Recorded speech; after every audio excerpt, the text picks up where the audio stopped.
Hey there everyone, my name is Samuel Johnson, and welcome to the MCU Perspectives, Zombies Edition. And today we're going to be discussing episode 1 of Marvel Zombies. No episode titles, it's just episodes 1 through 4. But before we get to talking about this episode, let's talk about the episode of What If that leads into this series. So, for those that need a reminder, basically, the divergence point between this reality and the main Marvel Cinematic Universe was that in this reality, during the events of Ant-Man and the Wasp, well, it turns out that when Janet Van Dyne was in the quantum realm, she wound up picking up basically a zombie virus. And as such, when Hank Pym, Hope Van Dyne, and Scott wound up going into the quantum realm to try and save her, well, unfortunately, she wound up bringing the plague with her and wound up spreading it to the world's populace. And while the Avengers did rise up to try and quell the zombie plague, they themselves wound up getting infected as well, and basically the world went to hell. As such, when the events of Infinity War were set to occur in this universe,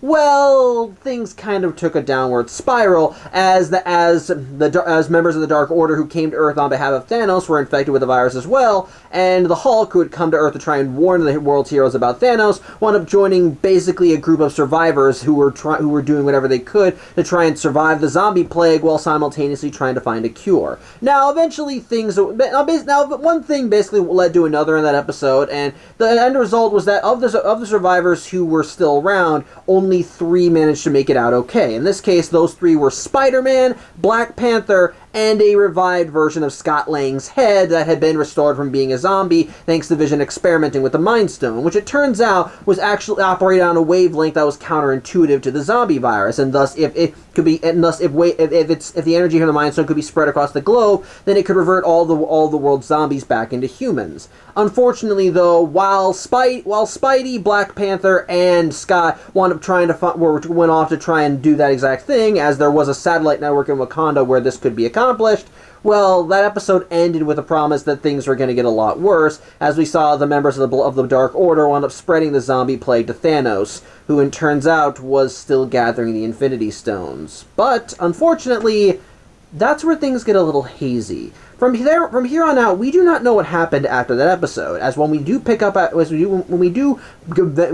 revisit this universe for this episode, it's clear that some time has passed since that event, and unfortunately, the details surrounding what happened in Wakanda, well, they're not exactly being forthcoming, as all we really know is that something happened in Wakanda. Some kind of incident that unfortunately made the events basically made the zombie plague worse. And as a result, well, the world is not cured of zombies, rather, it's just as bad as before. But in this case, the survivors we're focusing in on aren't the survivors we saw in that episode of What If, but rather, it's a group of young Avengers, specifically Kate Bishop, aka Hawkeye, Kamala Khan, aka Miss Marvel, and Riri Williams, aka Ironheart. And on top of that, they also have their own little robot companion. In this case, it's Tony's onboard AI Friday, as Riri managed to find basically Tony's discarded suit of armor, as during the events of that episode, zombie Tony wound up getting his head blown off, so Riri basically commandeered it and activated Friday, and so Friday works for her, with her head being basically a stuffed teddy bear with cybernetics mixed in. But basically, this quartet has been living out of a mansion that Kate Bishop's mother owned, and for I don't know how long, they've basically just been skimming by and doing whatever they could to survive, only leaving the manor when they need to go out and get food, and every time they do leave the manor, they risk being attacked by zombies, specifically a zombie Hawkeye who constantly stalks them every time they try to get out. While Kate doesn't like going up against her favorite Avenger, she does relish the fact that every time they go up against each other, she does sometimes get a trick arrow. However, during this supply run, something strange occurs, as while the quartet is going through New York, they see a Quinjet crash down in the middle of Times Square, and as such, the 4 of them end up going to investigate, and they find that the ship's pilot is deceased. Now, of course, they don't know if he's deceased or a zombie, but from scans that Riri takes of this guy's body, she finds that there's something located in his chest, something clearly hot and valuable. And as such, after digging around in his guts, and I do mean digging, they literally rip his guts open, they find a strange little device, though unfortunately they don't really have a lot of time to examine it because, one, it turns out the pilot actually is a zombie and tries to attack them, with the only thing stopping him being his seatbelt, and on top of that, zombie Hawkeye arrives on the scene and it forces the ladies to flee. Although Kate Bishop does manage to get a trick arrow out of the thing, so hey, bonus for her. In the meantime, the ladies all manage to return back to Kate's manor, and Riri does have a better opportunity to look at what this device is. It turns out it's basically a transmitter, an intergalactic transmitter, and from what Friday can get of it, it was basically part of a plan by S.H.I.E.L.D. as a last-ditch effort to combat the zombie plague. Although clearly something went wrong with this because, well, this transmitter is supposed to be a lot bigger, and the only reason it's smaller is because Riri's picking up just trace amounts of PIM particles there. So ultimately something clearly went wrong with this thing, and as such, whoever was the pilot for that Quinjet, well, they clearly did not want the zombies getting their hands on this as they try to make a getaway. Although clearly they still got infected with this guy still got infected with the virus. So what can you do? Regardless, Riri states that that they could get a better idea of what S.H.I.E.L.D. was trying to make contact with if they can get this transmitter to a S.H.I.E.L.D. motherboard. And it turns out there is still an active S.H.I.E.L.D. facility in Ohio.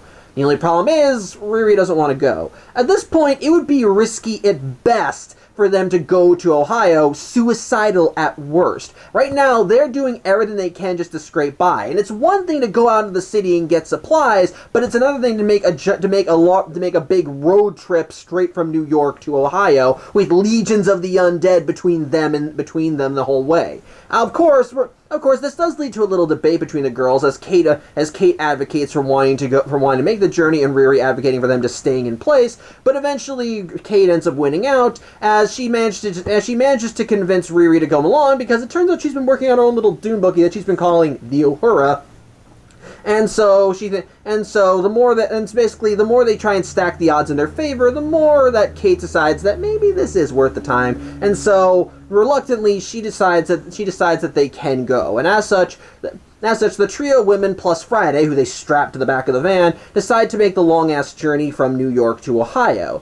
Unfortunately, though, they were right that someone was after this thing, because back in New York, we see a legion of zombies basically crowding around the crashed Quinjet, and leading them is a zombified Okoye. Although she's clearly different from your standard zombie, because for one thing, her eyes are glowing red, and for another thing, she can actually fucking talk.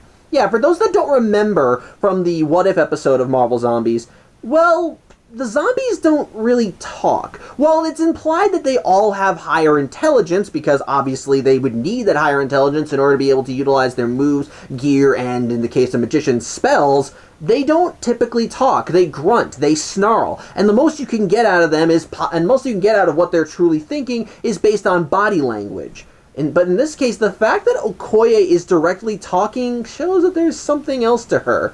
And we soon see that she's apparently acting on behalf of someone else, as the crowd of zombies ends up parting as the zombie Hawkeye comes forward, and Okoye basically recruits him as a scion for someone that she calls the Queen of the Undead. In the meantime, though, back with our young Avengers, they're still making their way across the country, and they end up finding themselves going through this large valley that they would originally have driven through before. But when they actually go there, they find that a big chunk of the valley has been basically paved through. And while they're a little freaked out by that, at the same time they think, well, it's a shortcut, so they go through it. But as they travel across the valley, they notice a storm nearby. While this does lead to some genuinely good character stuff, as we have Kamala, we're looking at the storm, thinking it's beautiful and reminiscing about the storms that she would sometimes watch from outside her window with her family. They take a better look at the storm and see that it seems to be getting closer. And when they realize that it seems to be headed directly for them, well, Riri tries putting the pedal to the metal before suddenly what looks like lightning bolts begins directly striking wherever they're driving, to the point where it's clear that this isn't random. This is very much deliberate, and as such, the car ends up getting knocked off of the road. With the only reason that the girls don't get hurt is because Kamala ends up throwing up a light shield.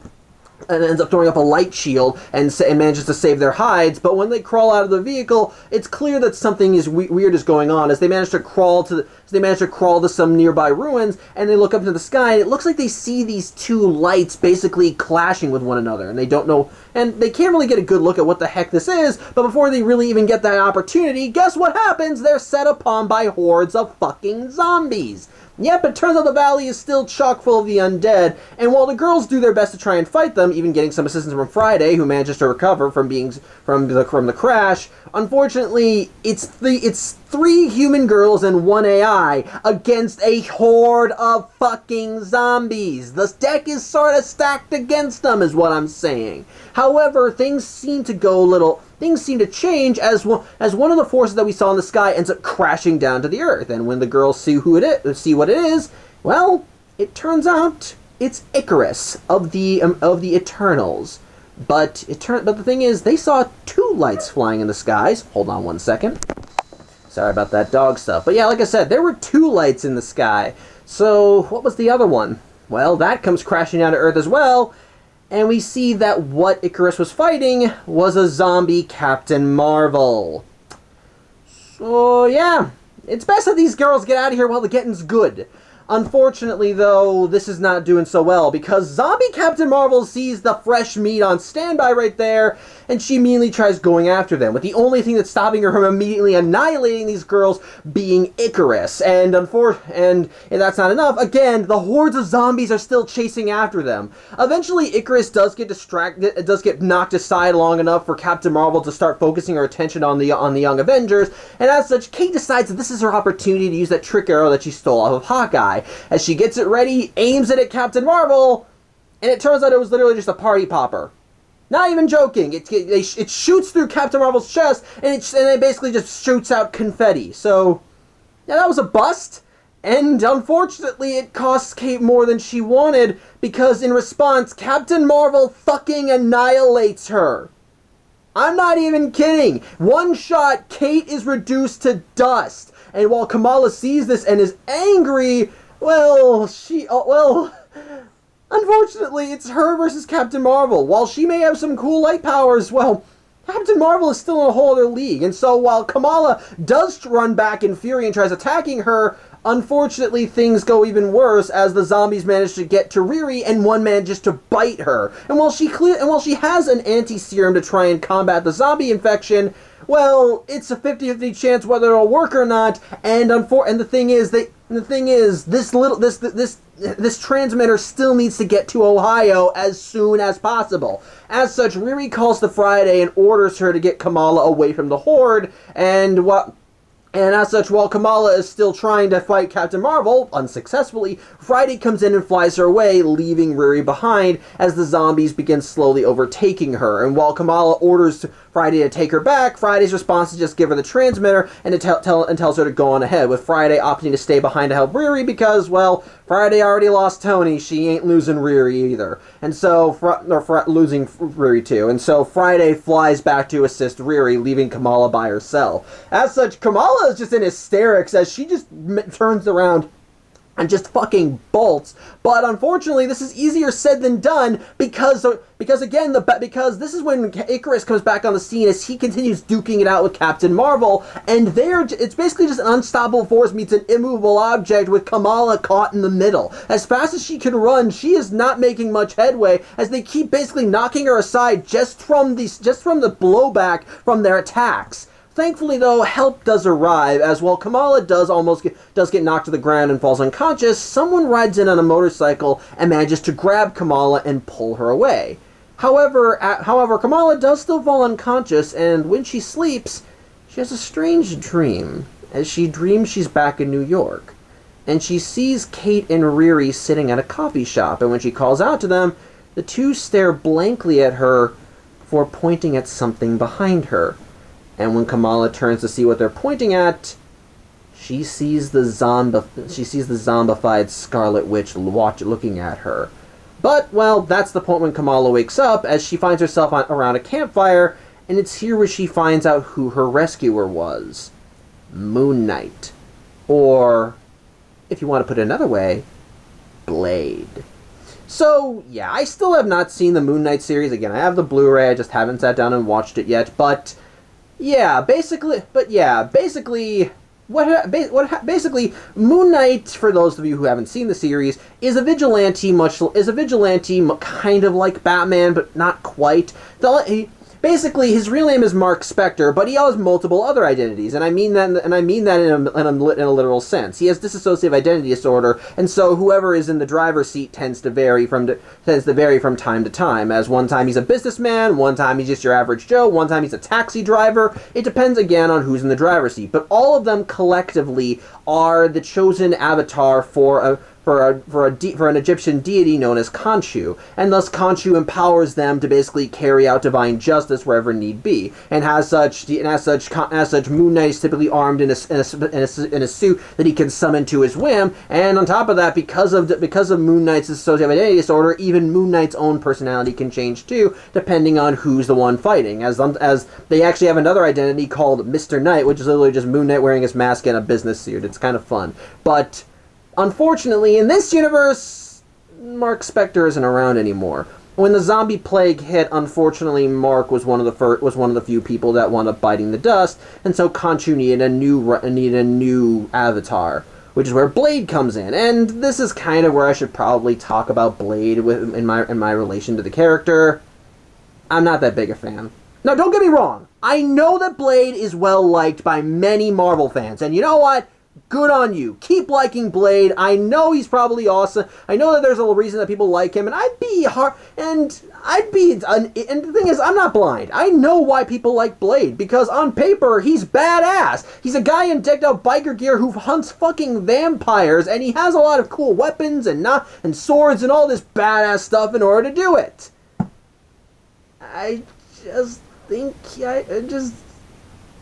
I don't find him appealing. I don't hate the character or anything. It's not like I think he's like the worst thing Marvel's ever made. God, no, I do not think that. Like I said, I see the appeal of the character, and I'd be stupid if I said that he had no badass moments, because Blade has a lot of badass moments. He has 3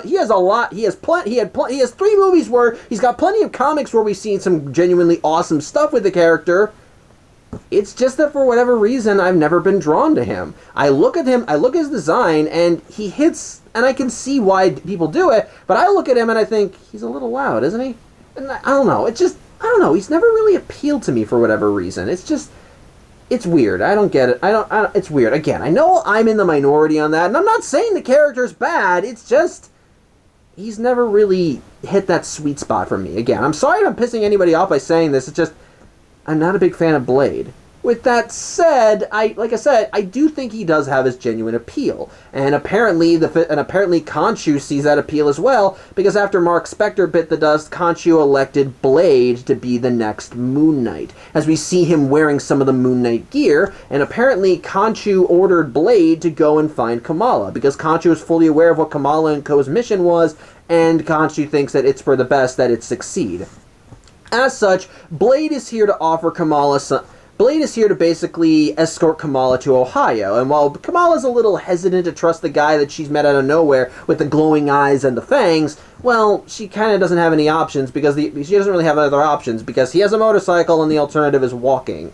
As such, she ends up joining Blade, and so she ends up riding on the back of Blade's motorcycle, and they do kind of exchange backstories here and there, but eventually they do make it to the S.H.I.E.L.D. facility in Ohio, only to find that it's surrounded by zombies. However, the zombies don't immediately attack the pair on sight, as once they get there, they hear a speaker calling out to them from inside the facility, asking who they are and why they're here. As such, Kamala lets them know they're here to find the facility, and as such, the person inside just tells them that they can come on in, and the zombie horde ends up parting, allowing Kamala and Blade to just ride right on in. And we soon see who's in charge of this facility, as while it may be a S.H.I.E.L.D. facility, S.H.I.E.L.D. is not in charge anymore, as we see that the trio in charge of this is Alexei, aka the Red Guardian, Yelena, aka the Black Widow, and Melina. And we see that the reason why the zombies are obeying her is because, you know that technology that she used to control pigs in the first Black Widow movie? Well, it turns out that she was able to adapt it to work on zombies, because apparently it works even better on them. As such, she's been having the zombies basically acting as her watchdog, so to speak, basically guarding the facility and having them just do whatever she wants with just a few swipes of the finger on her tablet. Thank you. I'm sorry, I was blanking on the word for a second. Regardless, Kamala arrives on the scene and lets them know that she has this transmitter, and as such, Melina brings the group inside, and she has a better examination of it. And it turns out that this transmitter, it was a subspace transmitter, but it was supposed to be sending out a signal to the Nova Core. Unfortunately, though, while it is supposed to be able to send signals into space, no signals to space can get out, because apparently whatever happened in Wakanda basically blanketed the Earth in a field that basically blocks all electrical signals from coming or going. As such, Earth is basically just cut off from the rest of the universe. So if they want this signal to work, they need to get it into space, which is a task easier said than done, because I don't see these people with a rocket ship on standby. Unfortunately, though, before they can think of an alternative to this, well, that's when shit hits the fan again, as Blade tells everyone that they have found them. And when they ask who, well, immediately Melina gets an alert across the base, and they look outside, and they see the zombified Okoye out there. And she's not alone, as she's brought with her own personal zombified Avengers, which in this case is Hawkeye, Captain America, and a zombie abomination in lieu of the Hulk, and a whole horde of zombies.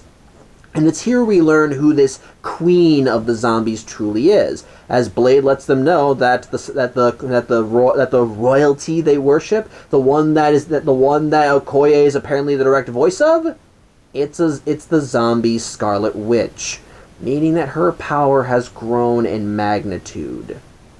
Unfortunately, though, that still doesn't help the group right now, as unfortunately this horde is still coming right at them. And thankfully, while Melina does have some active defenses to try and keep the zombie horde out, as this place is filled with widows who have been trained for a long time to deal with this exact scenario, and there's the zombie horde surrounding the base.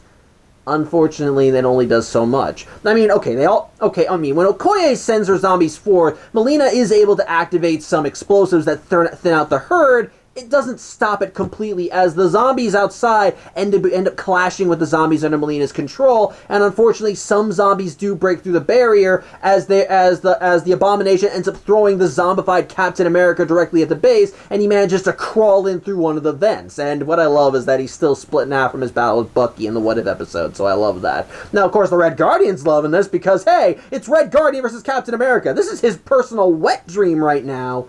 Unfortunately, there are still other zombies in the base, and the widows can only do so much. Made worse by the fact when Okoye brings out another one of her secret weapons in the form of a zombified ghost, who manages to slip right in and just take out each of the widows one by one. As such, it's clear that our heroes need a GTFO. And while the Red Guardian does manage to have his battle with Captain America, which actually is a pretty impressive battle, it's actually really fun, especially when we see zombie Captain America clearly taking the fight seriously. Well, eventually when he gets crushed, quite literally, he basically Alexei manages to crush Cap with his own body. Eventually everybody has to just make a run for it. As their defenses are falling, their base is being taken, it's just get out now while they still can, because this transmitter is too important. As such, the group begins trying to make a run for it, but unfortunately, thanks to the help of the zombie abomination, the horde manages to get into the base, with Okoye following behind. And as such, eventually the group ends up having to travel through this underground passage, and unfortunately, Melina ends up having to stay behind to try to hold off the zombies. As she ends up having everyone go make an escape on their own, while she uses her tablet to try and hack into the zombie hordes that have broken in and try taking control of them. And while she does succeed, unfortunately, the power of the Scarlet Witch ends up kind of trumping her technology, as Okoye comes with the other remaining zombie hordes, and while she's perplexed that Melina was able to take control of the zombies, all it takes is clearly another psychic whatever from the Scarlet Witch, and the zombies under her control that were under Melina's control fall back under the Scarlet Witches, before Okoye ends up throwing a spear at Melina, destroying the tablet she was using and impaling Melina right through the chest. And It's gross. It's not pretty. Made worse by the fact that Zombie Ghost ends up managing to catch up with the group, and she ends up having a sword fight with Blade, wherein she gets sliced in half. I did mention that Blade had his share of badass moments, right? And this is one of them. But regardless, the group still has to get away from Zombie Abomination. Actually, I think they escaped Zombie Abomination earlier because I think Melina ends up causing a cave-in. But basically the end of all this is the base is basically fallen, as the base is completely overrun. And while they do end up while the group does manage to completely destroy the base thanks to some set explosives, well, it's a hollow victory, as Melina has been lost, and they are now no closer than they were before to getting out of this. And while Yelena and Alexei both grieve for the loss of a loved one, they both make their own vows that they are going to take out the zombie horde no matter what it takes. Unfortunately, though, their best bet right now is the transmitter, and they can't do anything with that unless they get into space, and they need a rocket to do that. It's fortunate then that Blade says that he knows where they can get one. And that is where episode 1 ends. So, yeah. What are my thoughts on this episode? I think the best way I can describe it is what the fuck. And that is the best way I can say this episode. That's the best thing I can say about this episode.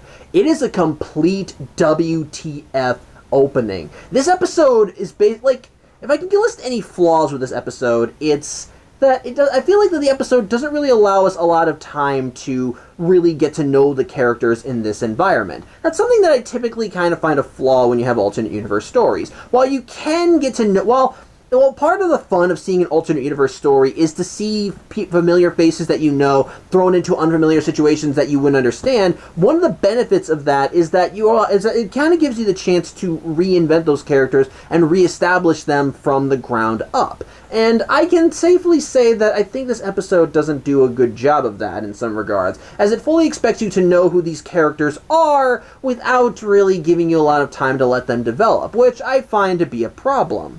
With that said, with the added benefit of knowing who these characters are in advance, it makes a lot of the moments of this episode just completely and utterly shocking. Like, case in point, we start this episode with Kamala, Kate, and Riri. Sorry, I was blanking on her name for a second there. I don't like that. And the thing is, by narrative convention would make you believe that these three are going to be our main characters for this series. After all, with horror movie conventions as they are, typically you have a group of people, and you expect to be able to be following them throughout the whole experience before they're all just picked off one by one for one reason or another. And in that regard, yes, the episode is strong.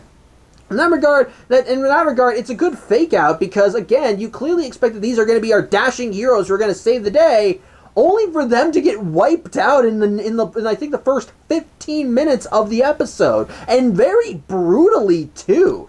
This episode takes full advantage of the fact that it's not in the main Marvel Cinematic Universe, because it pulls no punches with the gruesome factor. Seeing Kate Bishop be completely annihilated by Captain Marvel and Riri basically having to fight an entire horde of zombies by herself is genuinely just one of the most horrific sequences you could possibly imagine. And while we don't end up seeing Riri getting torn asunder, it is made implicitly clear that she is not coming out of this in one piece. And it's terrifying. And Kamala's reactions when things go wrong are so very much human. And that's another thing I like about this. The human factor. Well, the thing is, the episode, I think, does a good job at showcasing how these characters are adapting to living in a world that's been taken over by the undead. And I think it really does work. We have little moments here and there where they reminisce about how things were before the zombies came. Like I mentioned where Kamala talked about how she remembered her family and how she used to admire storms.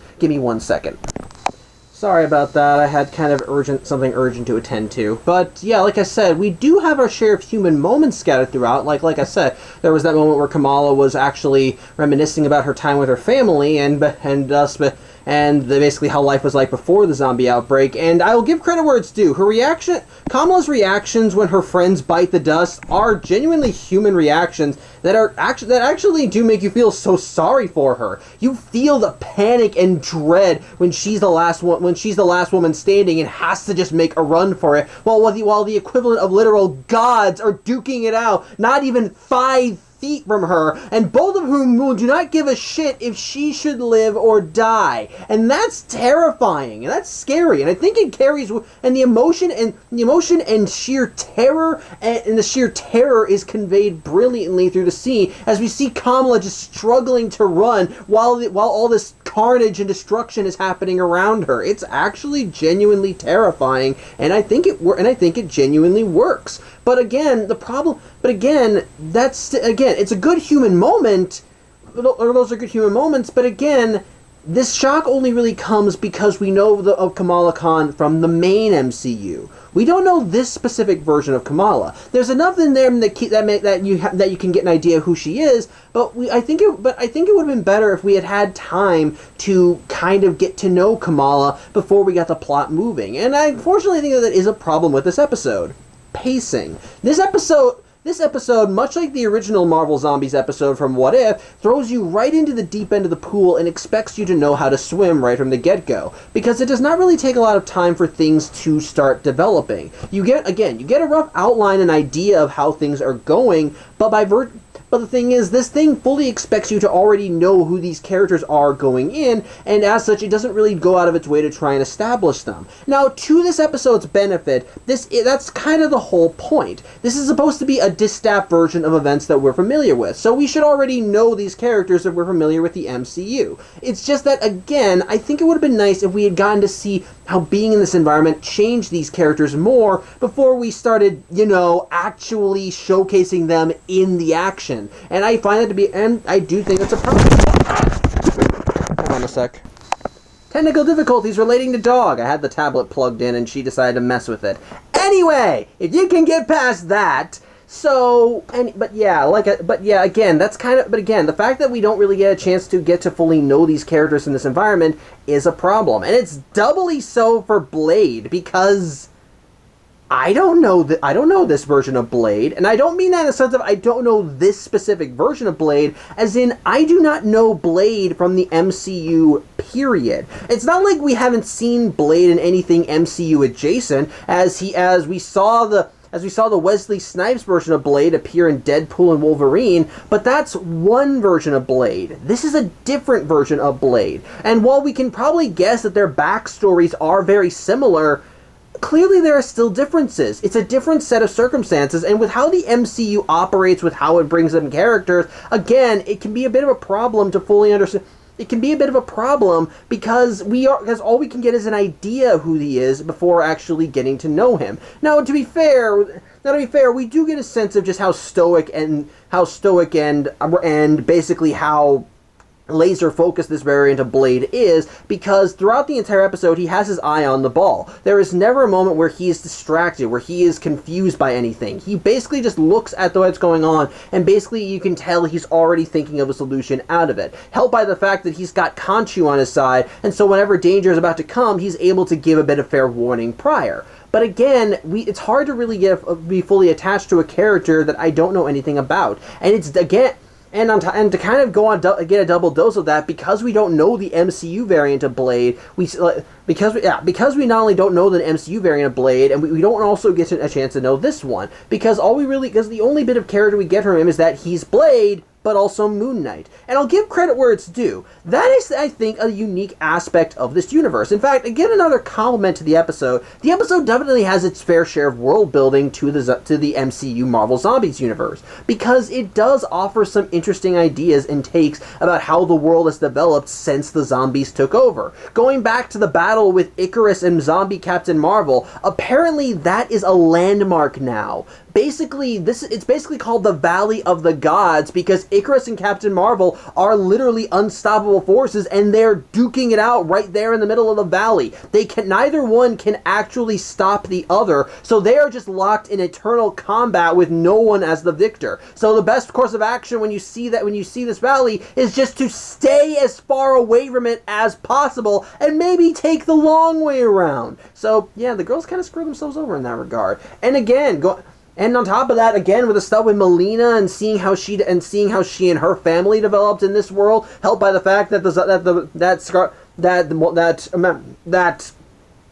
the original the original Black Widow is no longer around. Oh, Natasha, yeah, that Natasha's not around, as presumably having been taken by the zombie virus. Yeah, we see them having to adapt, and they basically just go to family. And again, we already know that they probably already found each other because the events of Ant-Man and the Wasp chronologically happened after the events of Black Widow. So of course it's nice to see them together. But again, and I do like how we see them fortify the SHIELD base to fully be able to take on the threats of the zombies, as they got as many widows there as they could as defense. They utilized Melina's mind control technology to take control of some zombies to act as their first line of defense on top of the mines that they set up surrounding their entire base. It's good stuff, and I do genuinely like that. So in that regard, I do like the world building. And again, it is still cool to see the zombie variants of the characters, but again, it would have been, again, to go back to my original point, it would have been nice if we had gotten a chance to still get to know these characters. And again, for a character like Blade, who had not appeared in the MCU prior, it does kind of act as a flaw when you are expected to know whatever you can about this character, and we don't really have a baseline to do so. So yeah, unfortunately, I do find that to be a problem.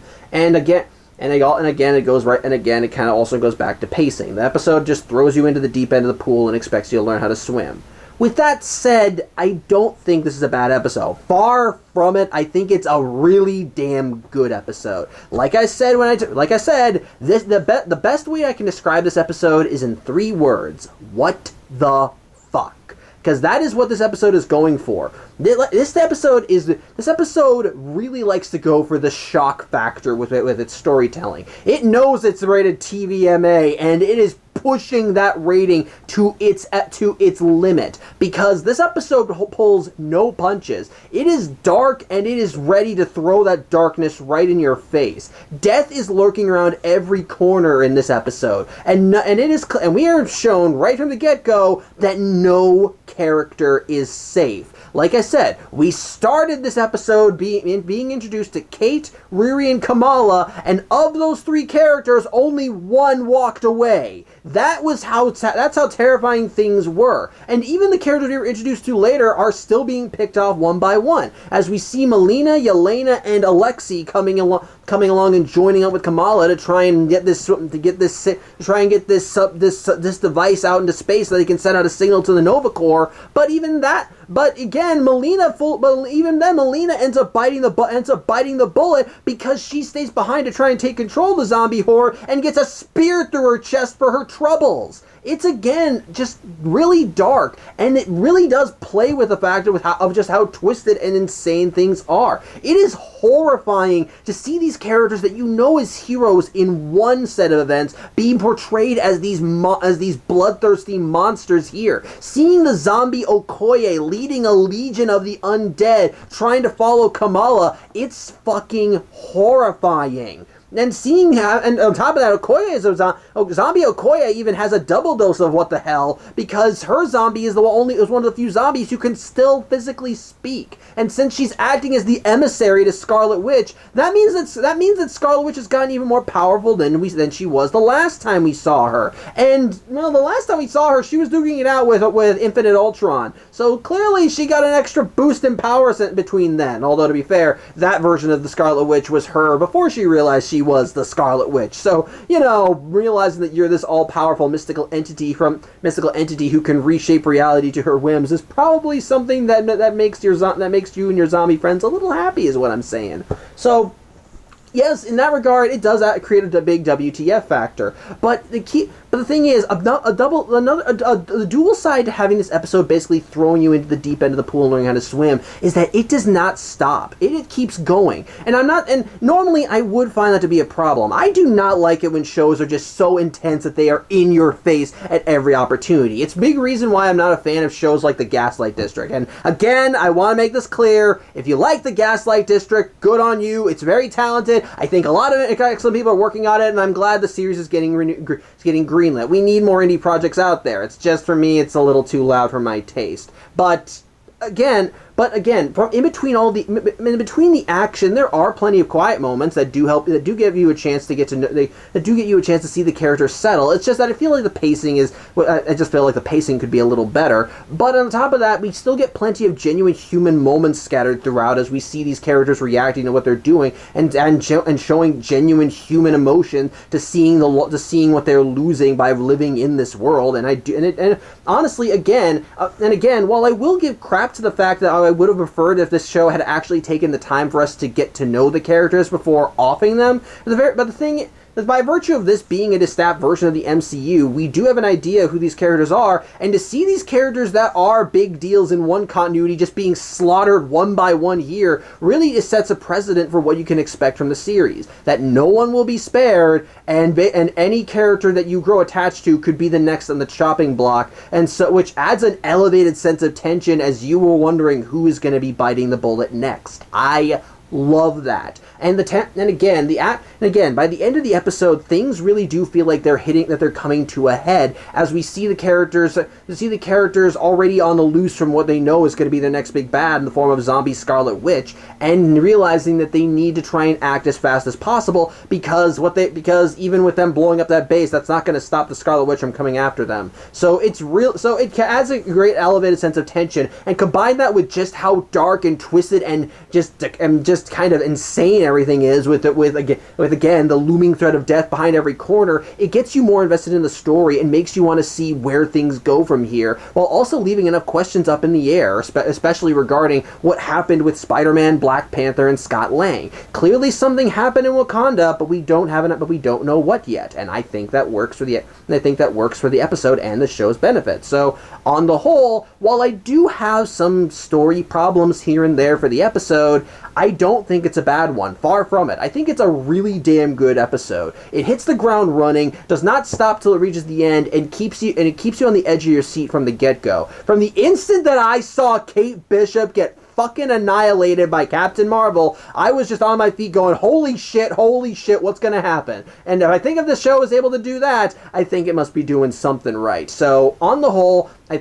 first episodes go, I think that this was a good first outing. And ultimately, I am very much looking forward to seeing where Marvel Zombies goes after this. So, yeah, I think that's really all I have to say. If you could deal with the technical difficulties, congrats. I hope I made you laugh. And if I didn't piss you off with my minority opinions, by which I mean I'm in the minority with those opinions, then I apologize. Again, like what you like. I'm not going to judge you for it. Like I said, Blade can be awesome, and I do appreciate the Gaslight District for being an indie project, and I do hope it succeeds. But again, if I didn't piss you off too much, I hope you enjoyed the video, and I hope you tune in next week as we see more where Marvel Zombies goes. Unless you binge the series, in which case you know more than I do right now. Either way, I hope you have a good Wednesday, and take care.